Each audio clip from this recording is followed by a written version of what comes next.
Les jambes de la journaliste de France 2 sont filmées sous tous leurs angles. Est-ce que cela fait grimper les audiences? Ce n'est pas la première fois que les internautes font des polémiques sur les jambes d'Anne-Sophie. On vous explique pourquoi cette partie de son anatomie revient toujours dans les discussions sur les réseaux sociaux. Comme vous le savez, Anne-Sophie Lapix est aux commandes du JT de 20h. On ne peut pas nier que la journaliste est talentueuse et qu'elle est reconnue dans la profession. En effet, elle en agace plus d'un, car elle lance des piques et n'a jamais sa langue dans la poche. Mais, elle garde toujours sa courtoisie et son sourire. Ainsi, grâce à sa bonne humeur, les scores d'audience sont plutôt bons et ne cessent de grimper. En plus de son caractère bien trempé, un autre détail énerve certains téléspectateurs.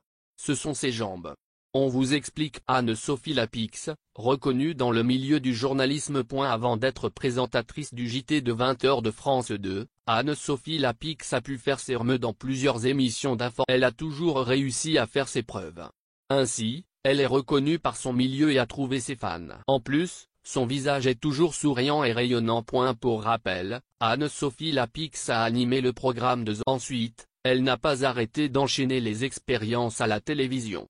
On peut citer 7 à 8, le JT de Canal+, l'émission C'est à vous, mais ce ne sont pas les seuls dans sa. Une chose est sûre, elle fait du bon boulot partout où elle passe et les chaînes se l'arrachent.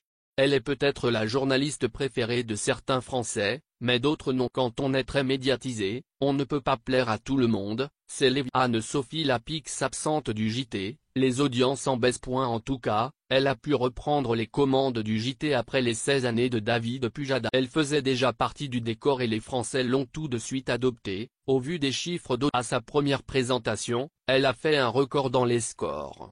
Par conséquent, France 2 est un concurrent de taille. Hélas, Anne-Sophie Lapix a contracté la Covid-19. Ainsi, la chaîne a été obligée de la remplacer par Karine Bast. Ce remplacement de quelques jours a eu des conséquences sur les chiffres d'audience. En effet, quand elle est revenue à l'antenne, elle devait rattraper le manque de téléspectateurs. La journaliste a redoublé d'efforts et la chaîne a fait quelques modifications Il reste encore un peu de travail pour atteindre le niveau de la concurrence. Les caméras sont fixées sur. Est-ce que la chaîne France 2 mise sur les jambes d'Anne-Sophie Lapix pour récupérer les scores d'audience?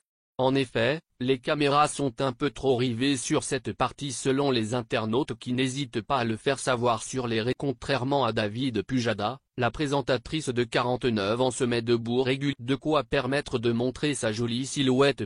Alors, les caméramans n'hésitent pas à faire des zooms sur les jambes d'Anne-Sophie Lapix. Voici ce qu'on a pu lire sur la toile, gros plan sur les jambes de Lapix. Mais jamais de gros plan sur celles de David Pujada. Pourquoi faire ces plans? Est-ce que c'est la bonne stratégie pour faire grimper les résultats d'audience? Affaire à suivre.